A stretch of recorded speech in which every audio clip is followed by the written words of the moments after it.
Sam Carter looked out the viewport as the transport ship approached SciFiPrime. The blue-green planet grew larger by the second, its two moons glowing softly in the light of the system's yellow sun. After 6 weeks of travel through hyperspace, he was finally arriving at his new home for the next 2 years. "Professor Carter, please prepare for landing procedures," the ship's eye announced in a pleasant voice. Sam gathered his few personal items and secured them in his bag. Most of his teaching materials had been sent ahead weeks ago. He checked his appearance in the small mirror of his cabin.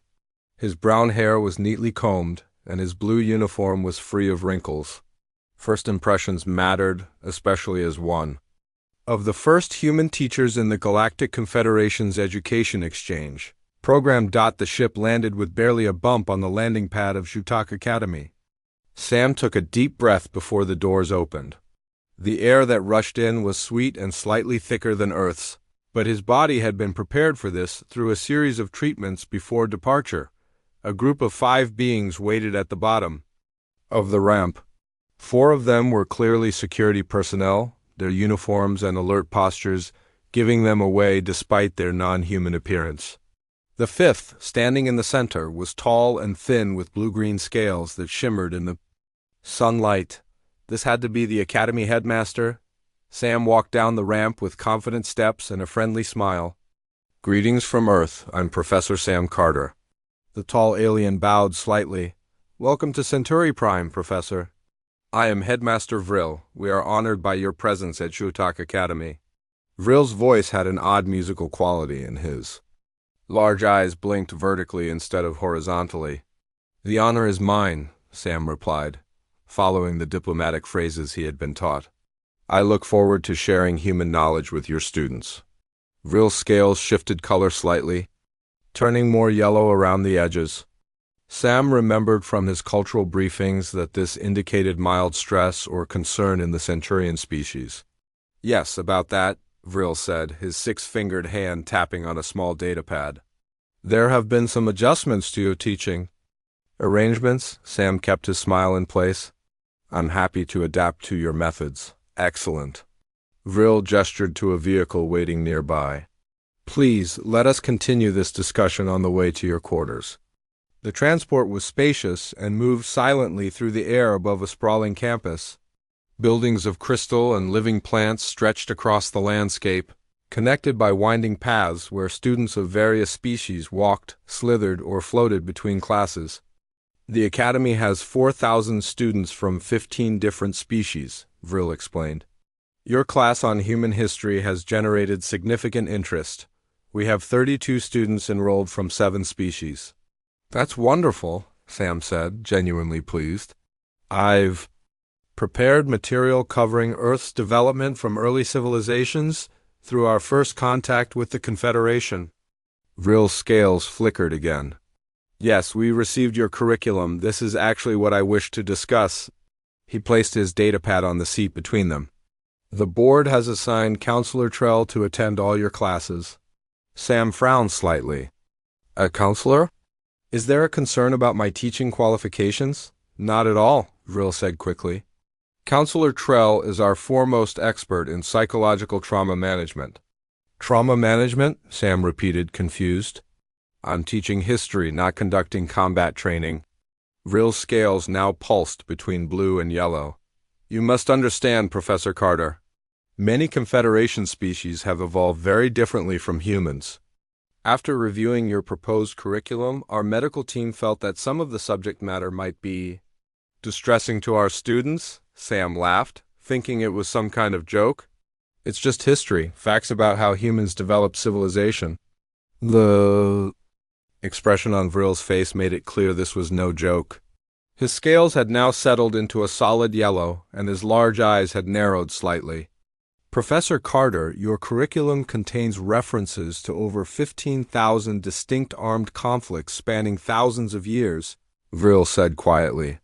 "For many of our students, the concept of organized violence between members of the same species is completely unknown. Several of our species evolved through cooperation rather than competition. The Quillari, for example, have no word in their language that directly translates to war or conquest.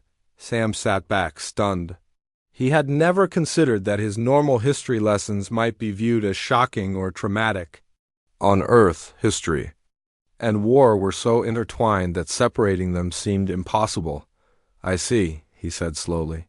So Counselor Trell will help the students process the more difficult concepts?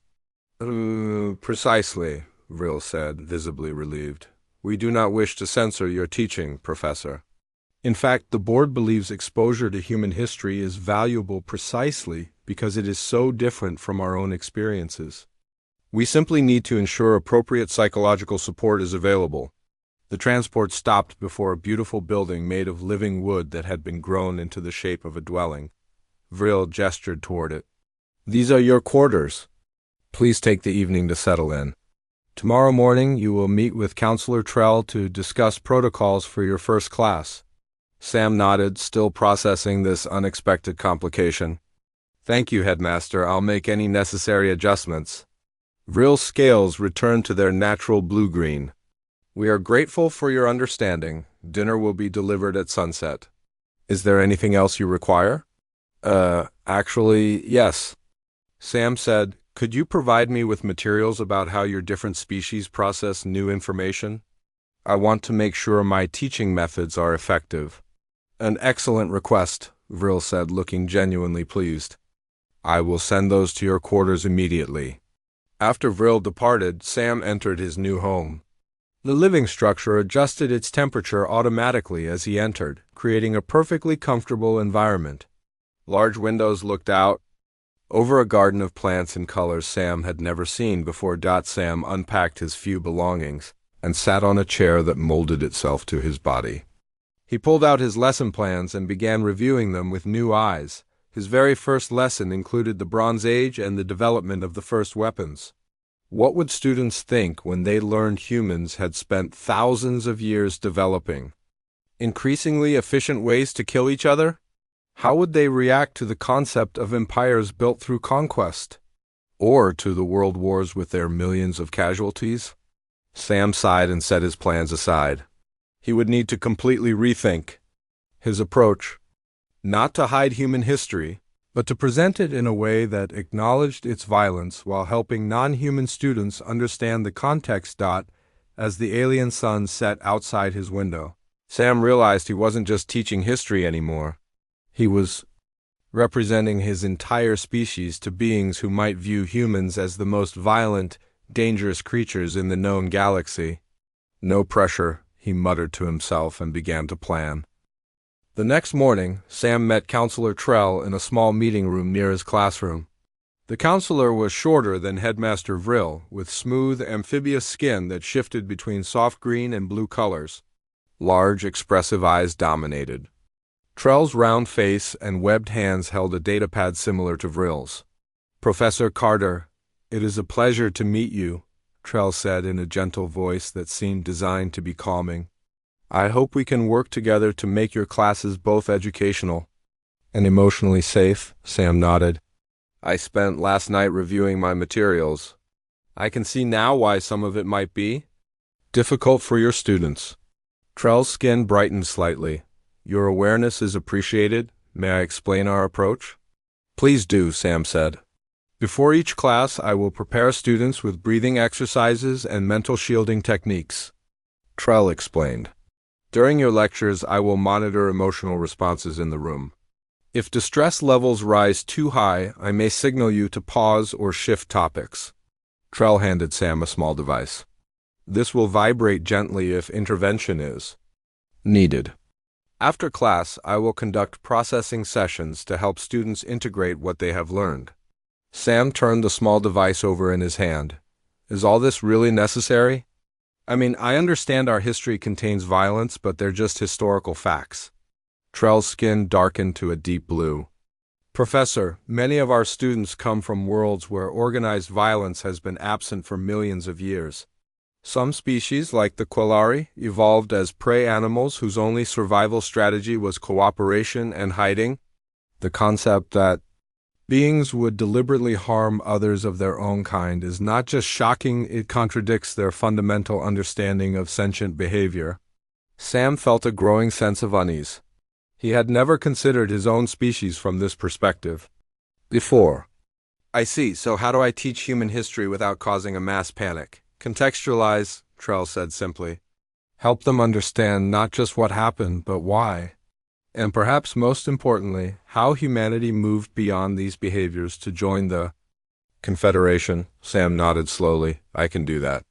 2 hours later, Sam stood before his first class.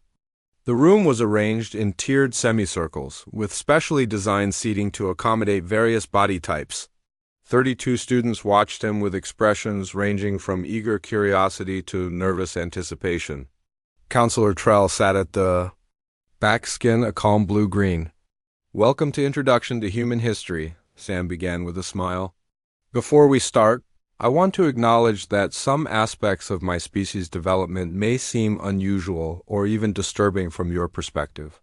But I ask you to remember that evolution takes many paths, and understanding different approaches to survival and advancement is why we're all here. The students seemed to relax slightly at this introduction. Sam activated his display screen, showing an image of Earth from space. This is my homeworld, Earth. Like many of your worlds, it began with simple life forms that gradually evolved greater complexity and eventually intelligence. For the first 40 minutes, the class went smoothly. Sam discussed early human ancestors, the development of tools, and the first settlements. The students asked thoughtful questions about climate adaptation and social structures. Then Sam reached the section on early civilizations. Around 3300 BCE, humans developed metallurgy, learning to extract and shape copper and later bronze. Sam explained, displaying images of early metal objects. This technology revolutionized many aspects of life, including agriculture, construction, and unfortunately, warfare. A student with delicate wings and iridescent skin raised a slender arm. Professor, what is warfare? My translator is struggling with this concept.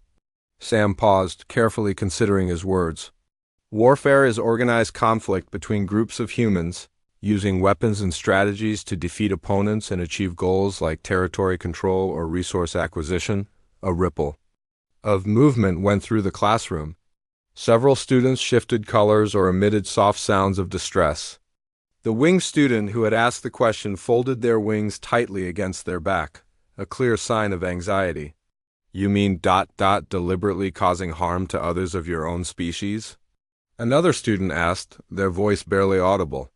Yes, Sam admitted. Throughout much of human history, conflict between groups was common. He displayed an image of ancient bronze weapons, spears, swords, and shields. The reaction was immediate and stronger than he had anticipated. A slender vexary, student with 4 tentacle-like arms, raised one trembling limb. Professor, are you saying these implements were designed specifically to terminate other sentient beings? Before Sam could answer, a student in the front row, a young Quillari with translucent skin that had turned ashen gray, made a high-pitched keening sound and curled into a protective ball. 2 other students began emitting stress pheromones that Sam could smell even with his limited human senses. Counselor Trell moved quickly through the room, touching students gently and emitting calming pheromones of his own. The small device in Sam's pocket vibrated insistently. Perhaps we should take a short break, Sam suggested. Shutting off the display, Headmaster Vril, who had been observing from the doorway, stepped forward. Students, please proceed to the meditation garden for emotional regulation. We will resume when Counselor Trell indicates you are ready. As the shaken students filed out, many casting fearful glances back at Sam, Vril approached with a concerned expression, his scales a deep yellow. I think we underestimated the impact, Vril said. Quietly. You've covered only a fraction of your planned material, and already we have several students requiring isolation chambers. Sam ran a hand through his hair, disturbed by the reaction. I didn't even reach any actual battles. This was just the development of weapons technology. The concept itself is alien to them, Vril explained. The idea that a species would deliberately create tools to harm others of their kind contradicts everything they understand about evolutionary success. How am I supposed to teach the rest of human history? Sam asked. I haven't even reached the Romang Empire, let alone modern warfare. Vril's scales shifted slightly toward blue, a sign of thoughtfulness. We will adapt. Perhaps more preparation before classes and smaller groups. Counselor Trell has suggested bringing in 2 assistant counselors for particularly intense historical periods. Sam nodded slowly. I'll need to completely restructure my approach. Focus more on why conflicts happened, not just how. Show the progression toward peace and cooperation that eventually led to the Confederation. Yes, Vril agreed, his scales brightening. Context is crucial. Our students need to understand that what seems horrifying to them was once a survival strategy in your world's specific conditions. Sam looked at his lesson plans. The world wars, with their millions of casualties, were still 40 lessons away. If bronze weapons caused this level of distress, how would the students handle nuclear weapons? Headmaster, he said seriously, I think we're going to need more counselors. After the difficult first lesson, Sam was called to an emergency meeting with the Academy Board. He walked into the circular chamber feeling nervous. 10 beings sat around a large table, representing each major faculty. They all looked at him, with expressions he couldn't quite read. Elder June, a crystalline being who led the board, gestured to an empty seat. Please join us, Professor Carter. Sam sat down, noticing that his chair was the only one made for human anatomy. The others ranged from cushions of mist to pools of liquid. We have reviewed the events of your first class, Elder June began. His voice seemed to come from everywhere and nowhere at once. It has become clear that special measures are needed. Sam nodded. I apologize for the distress caused. I can modify my teaching approach. No apologies are necessary, interrupted a faculty member with fur that shifted like smoke. This is precisely why the exchange program exists. To learn from our differences, Elder June's crystalline form glowed softly. We have implemented what we call the War Counselor Protocol. Counselor Trell will now be permanently assigned to your class, and we've added 2 assistant counselors for particularly intense historical periods. Sam frowned. I still need to cover basic mathematical and astronomical developments in my next lesson. Surely that won't require counseling support? Yes, said June, but following that, you intend to discuss something called the Peloponnesian War, just the name contains. A concept most of our students have never encountered outside of theoretical xenobiology. A soft-spoken faculty member with curly red hair leaned toward Sam. This was Dr. Linda Walsh, the only other human at the academy. She taught Earth literature and art. You have to understand, Professor Carter, Linda explained. Most Confederation species evolved through mutualistic relationships or developed sentience as prey species that survived through cooperation and hiding. The concept of organized violence between members of the same species is literally alien. To them, another board member, a being that looked like a collection of transparent bubbles, bobbed in agreement. The Quillari students experienced collective tremors when you displayed images of bronze weapons. Their species hasn't engaged in organized conflict for over 2 million years. Sam rubbed his face, feeling the weight of his task. So how am I supposed to teach human history without mentioning war? It's fundamental to understanding our development. We don't want you to omit anything, June clarified. We believe this education is valuable precisely because it is so foreign to our experience. But we must implement appropriate psychological safeguards. And so the War Counselor Protocol was established. Each lesson would begin with Counselor Trell leading emotional preparation techniques. Warning symbols would appear on particularly graphic slides. Comfort areas were set up in the back of the classroom where overwhelmed students could retreat. Most importantly, after each lesson, mandatory processing sessions would help students integrate what they had learned. Sam spent the next week revising his entire curriculum. He worked closely with Dr. Walsh, who had been teaching at the academy for 3 years. The key is to always provide context. Linda advised as they sat in her office surrounded by Earth artifacts. Don't just explain what happened, but why. Help them understand the environmental and evolutionary pressures that made competition and conflict part of our development.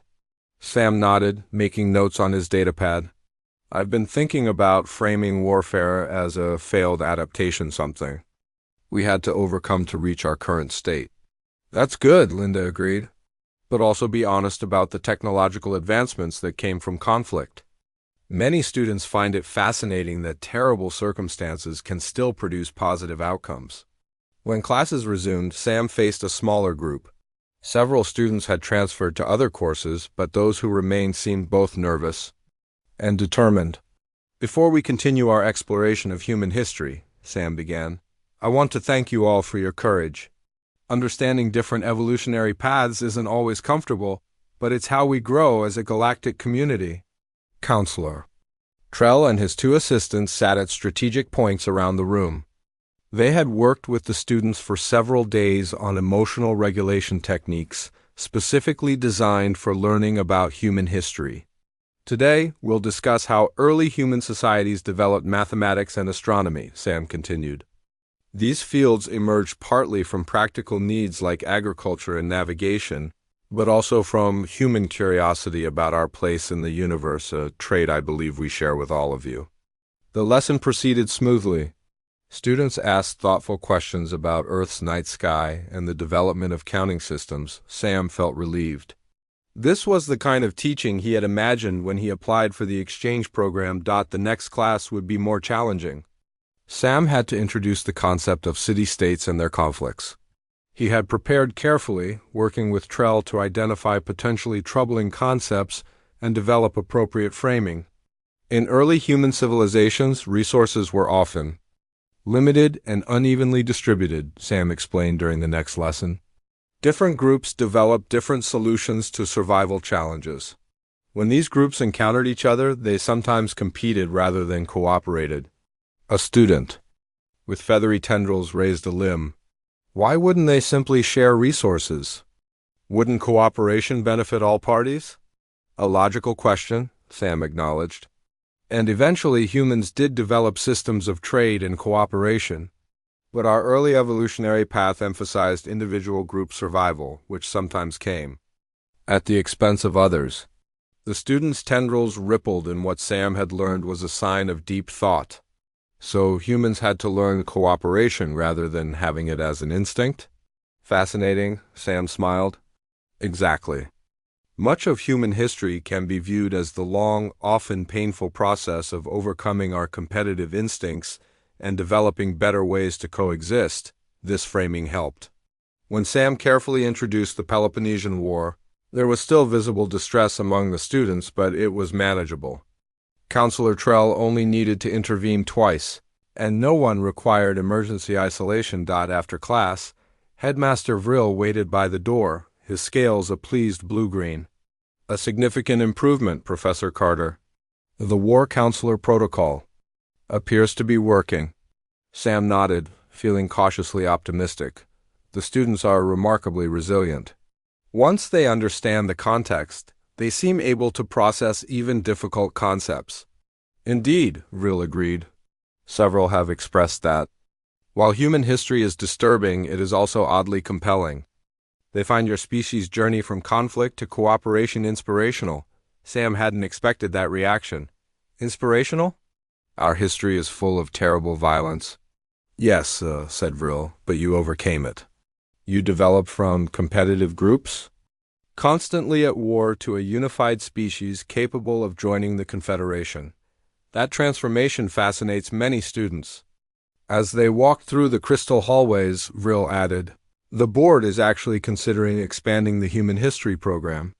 Other academies have expressed interest in implementing similar courses with appropriate counseling support. Of course, Sam shook his head in amazement. His difficult class was becoming a model for the entire Confederation. I guess sometimes the most valuable lessons come from the most challenging subjects. Vril's scales rippled in agreement. Precisely why we value diversity in the Confederation. Each species brings unique perspectives shaped by their evolutionary path. Sam's next major challenge loomed ahead, teaching about the Roman Empire and its vast military conquests. But for the first time since arriving, he felt genuinely hopeful about his strange new role as both history professor and inadvertent ambassador for humanity's violent past. 3 weeks into the term, Sam felt he had found a rhythm. His class had stabilized at 23 students, all of whom showed remarkable dedication despite their ongoing emotional struggles with the material. The War Counselor protocol was working, and Sam had developed a good partnership with Trell and his assistants, but nothing could have prepared any of them for the Napoleon lesson. Sam had worked his way through early civilizations, the rise and fall of empires, and the beginnings of modern nation-states. Each topic had required careful framing and support, but the students had processed the information remarkably well. They were developing what Counselor Trell called historical resilience, the ability to engage with disturbing concepts while maintaining emotional stability. On this particular morning, Sam entered the classroom to find his students already seated and Counselor Trell leading them through calming exercises. The gentle sound of harmonic humming filled the room as the students synchronized their breathing or equivalent respiratory functions. Today we will discuss a significant period in human development, the Napoleonic era, Sam began once the exercises concluded. This period represents an important transition in warfare and politics that shaped the modern world. Sam displayed a portrait of Napoleon Bonaparte on the screen. This single human, named Napoleon, rose from modest beginnings to control much of the European continent through military conquest in the late 18th and early 19th centuries. The students observed the image with their usual mixture of fascination and unease. Sam had learned to watch for early signs of distress, color changes, pheromone releases, protective postures, and paced his lessons accordingly. Napoleon implemented many political and legal reforms that modernized European society, Sam continued. However, his rise to power came through military brilliance that resulted in many large-scale conflicts. Sam hesitated before displaying the next slide. It contained statistics on the casualties of the Napoleonic Wars. He had discussed this specific slide with Trell, who had suggested removing the exact numbers. But Sam had argued that understanding the scale was crucial to understanding this period of history. In just under a decade, Sam said carefully, Napoleon's military campaigns resulted in approximately 3 to 6 million deaths across Europe. A horrified silence fell over the classroom. One student, a young Quillari named Zeth, rose shakily to his feet. His translucent skin had turned ash-gray. "Are you saying ... one individual caused more deaths than the total population of my homeworld?" Zeth's voice trembled as he spoke. Before Sam could respond, Zeth collapsed to the floor. His skin turned completely transparent, a severe stress response in his species. 3 other students followed suit, exhibiting various signs of extreme distress. One Vexery student began emitting a high-pitched keening sound while rapping. Their tentacles protectively around their body, Counselor Trell and his assistants rushed to administer emergency calming pheromones. The room's atmospheric system activated automatically, releasing mild sedative compounds into the air. "Please evacuate the classroom in an orderly fashion," Trell instructed the students who remained conscious. "Report to your designated comfort spaces immediately." The medical team arrived within minutes.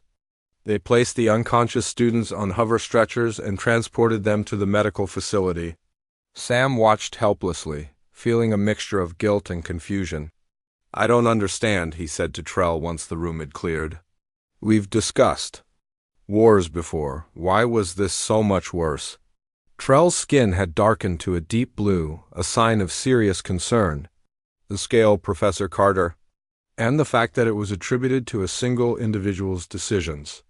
For many species, the concept that one being could cause so much death is ... incomprehensible. Classes were suspended for 3 days.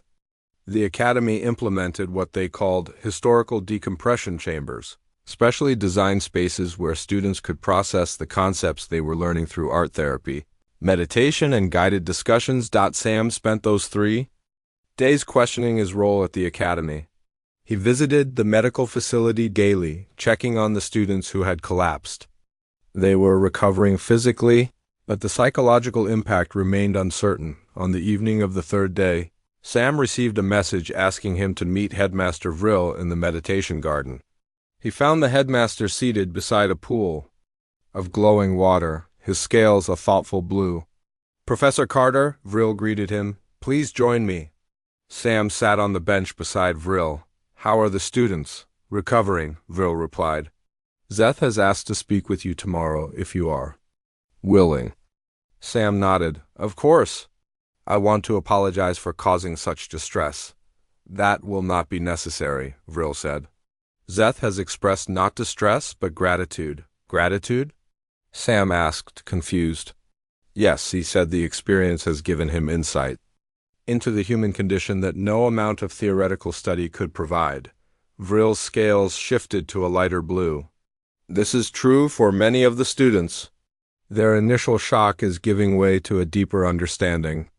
Sam stared at the glowing pool, watching patterns form and dissolve in the luminescent water. "I'm not sure I understand." "Think of it this way," Vril said. "For most Confederation species, peace is their natural state. They have never known anything else.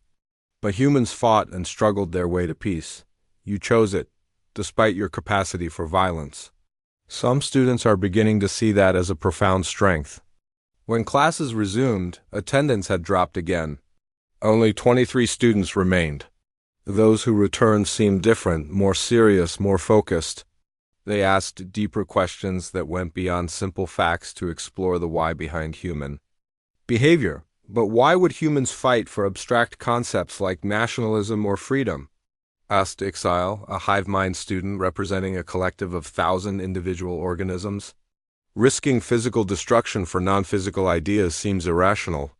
"Humans place great value on their beliefs and principles," Sam explained. "Sometimes these values outweigh physical safety and importance. So humans will die for ideas?" Another student asked, their voice a mixture of horror and admiration. "Throughout our history, yes," Sam confirmed. "Though we've also learned that diplomacy and cooperation usually serve those ideas better than conflict." Despite the challenges, something unexpected began to happen. As the students processed their shock, they developed a deep, almost reverential appreciation for humanity's resilience. "Your species survived its own violent tendencies," Zeth said during one discussion. "You could have destroyed yourselves many times, but you chose a different path. There is wisdom in that journey that we, who never faced such challenges, might learn from." News of the Napoleon incident spread throughout the academy. Instead of reducing interest in human history, it seemed to increase it. Students from other departments began requesting permission to observe Sam's classes. With proper counseling support, of course, the academy board met again to discuss the situation. They decided to continue the program with enhanced protocols. Warning classifications were developed for different historical periods. With the World Wars receiving the highest possible rating, extreme psychological caution required. Sam reviewed his plans for the remaining lessons. He still had to cover industrialization, colonialism, 2 world wars, the Cold War, and humanity's eventual unification and space development. The journey ahead would not be easy for his students, but for the first time, he began to see their reactions not as a limitation, but as a unique lens through which to view his own species' history. Perhaps the aliens' horror at human violence wasn't merely a barrier to understanding, it was a reminder of how far humanity had come. 6 months passed quickly. Sam guided his students through the Industrial Revolution, colonial expansion, and the growing tensions of the early 20th century. Each topic presented its own challenges, but the War Counselor protocol had been refined. To handle even the most difficult material, the World Wars required special handling. The Academy built a dedicated space for these lessons, a room with advanced emotional support systems and multiple counselors on standby. Students were required to undergo 3 days of preparation before each World War lesson.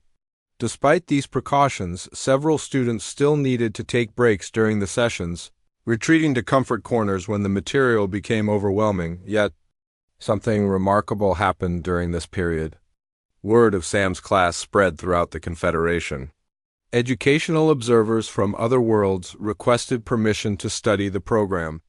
The Academy Board, initially hesitant about the human history course, now proudly showcased it as an innovative approach to cross-species understanding. As the term neared its end, Sam prepared for his final lessons on humanity's unification and eventual contact with the Confederation. After months of studying war and conflict, these lessons would finally show the students how humans had overcome their violent tendencies. On the morning of the final class, Sam entered the room to find it decorated with symbols from various human cultures. The students had arranged them around the walls: Egyptian hieroglyphs, Chinese characters, Sanskrit script, and dozens more. In the center hung Earth's current unified flag. "We wanted to honor your world's journey," explained Zeth, who had become one of Sam's most engaged students despite his earlier collapse during the Napoleon lesson. Each symbol represents a culture that contributed to human development. Sam was deeply touched. "Thank you all. This means more than you can know." For the final lesson, Sam discussed humanity's turning point, the Global Cooperation Treaty of 2089 that followed decades of environmental crisis and resource wars. Facing possible extinction, humans finally realized that our survival depended on working together rather than fighting each other, Sam explained. "We transformed our competitive instincts into a drive for exploration and discovery. Within 50 years, we had established colonies throughout our solar system and developed the technology that eventually led to contact with the Confederation." When the lesson ended, the students did something unprecedented. They stood together and performed a traditional human gesture they had studied: applause. The sound of their diverse appendages coming together filled the room. Counselor Trell, whose skin now showed the deep green of profound emotion, approached Sam. "In all my years at the Academy, I have never witnessed such a response to a course." The next day, the Academy held a special ceremony for the students who had completed Sam's course. Only 23 of the original 32 remained, but they stood proudly as Headmaster Vril presented them with unique commendations. "These students have shown exceptional courage," Vril announced to the assembled crowd of faculty and then visitors from across the Confederation. "They have studied what is perhaps the most challenging subject in our curriculum, the violent evolution of our newest Confederation members." Sam watched from the stage, still not entirely comfortable with how his species was perceived as fascinating but frightening beings who had somehow survived their own violent tendencies. After the ceremony, Zeth approached Sam, his skin now a calm blue that indicated emotional stability. "Professor Carter, I wanted to thank you," he said. "Understanding your species' history has helped us understand something important about our own." "What's that?" Sam asked. "That peace is not merely the absence of conflict, but a choice that must be made consciously," Zeth replied. "Your people could have destroyed themselves many times, but you chose to grow instead. Your history is not just a record of war, but of overcoming it." The statement struck Sam deeply. He had never considered human history in quite that light before. As the students dispersed to prepare for their next term, Headmaster Vril approached with a surprising request. "The Confederation Education Board has been discussing the expansion of our human history program," he said, his scales a bright blue indicating excitement. "We have received requests from 17 academies across 12 worlds for similar courses." "They want to learn about our wars?" Sam asked incredulously. "They want to learn about resilience," Vril corrected. "About a species that faced extinction multiple times by their own hand, yet still reached the stars. There is something profoundly inspirational in that journey." Vril handed Sam a datapad. "The board has approved a new position, Coordinator of Human Historical Studies. We would like you to continue at the Academy and help train other instructors, both human and non-human."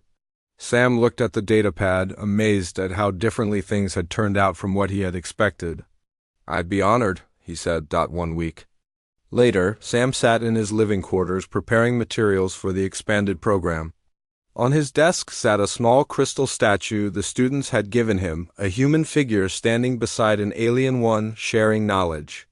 The inscription read, "Through understanding our differences, we find our common future." A message alert sounded on his communication device. It was from Earth's diplomatic corps. The message was brief but significant. "Applications to the interspecies education program have increased 300% following reports of your success at Jotak Academy. The Confederation Education Board has formally requested 50 human history professors for the coming academic year. Each will be assigned a war counselor team." Sam smiled as he read the last line.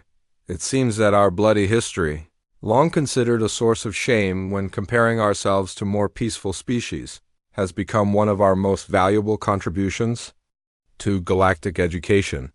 By understanding how we overcame our violent past, other species gain insights into their own development and the true value of the peace they have always known."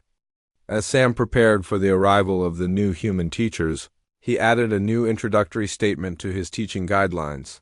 "Human history is not the story of conflict, but of transcending it.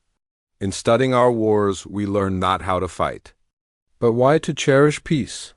Outside his window, the 2 moons of Centauri Prime rose over the academy. Inside classrooms across the Confederation, war counselors prepared for a new generation of students who would learn about humanity's long, painful, and ultimately hopeful journey to the stars.